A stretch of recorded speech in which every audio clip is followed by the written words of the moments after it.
World greatest composers, born in music, grown up in music, and worked every day in the music with the musicians, with the orchestra. என்ன எழுதுனா என்ன sounds வருங்கிறது வந்து அவங்களுக்கு கிளியராக தெரியும். அதுலேயே ஊறி அதுலேயே வளர்ந்து டெய்லி வச்சுக்கணும். நான் எங்கே ஆர்கெஸ்ட்ரா தெரியாது. இங்கே இருக்கிற ஆர்கெஸ்ட்ரா வேறு, நம்ம இங்கே யூஸ் பண்ணுறோங்கிறது வேறு.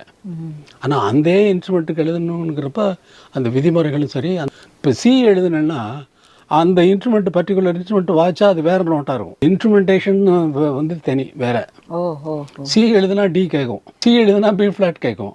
ஸோ அந்த அந்த விதிமுறைகள்லாம் அதுதான் விதிமுறைகள் அப்படிங்கிறது. அந்த அதுக்குரிய ஆர்கெஸ்ட்ரேஷன்ஸுக்குரிய இதெல்லாம் தெரிஞ்சு இதெல்லாம் எழுதும் பொழுதே கற்றுக்கொண்டே எழுதிய மியூசிக் தான் வந்து இந்த இப்போ நாட்டுக்கு பெருமை சேர்க்கக்கூடிய சிம்பனியாக இருக்குது. Make it one phrase. Very good. From G to B flat make a small glide. பம் பம் பா பா பா பா பா. Everyone complete you all playing. It is not solo. It's not a solo. It is not solo.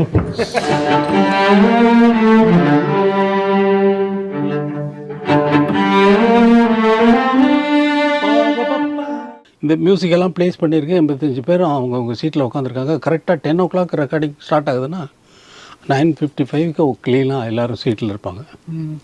அப்புறம் conductor வருவார். Conductor வந்த உடனே ஒரு சைலன்ஸ்.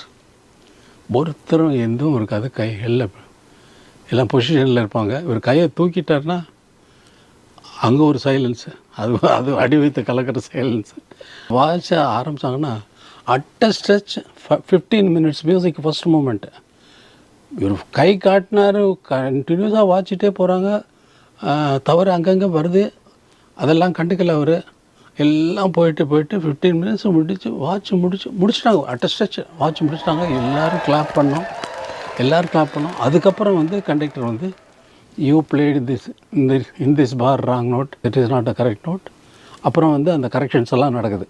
எல்லோரும் கரெக்ட் பண்ணிக்கிறாங்க அவங்க. ஆனால் வாசிக்கும் பொழுதே கூட இப்போ 2 பேருக்கு ஒரு ஷீட் வச்சுருப்பாங்க. 2 பேர் ரீட் பண்ணி வாசிக்கிறது. அதில் வாசிக்கிட்டே போகும்பொழுது சப்போஸ் யாராவது ராங் நோட் வச்சுட்டாங்கன்னா அந்த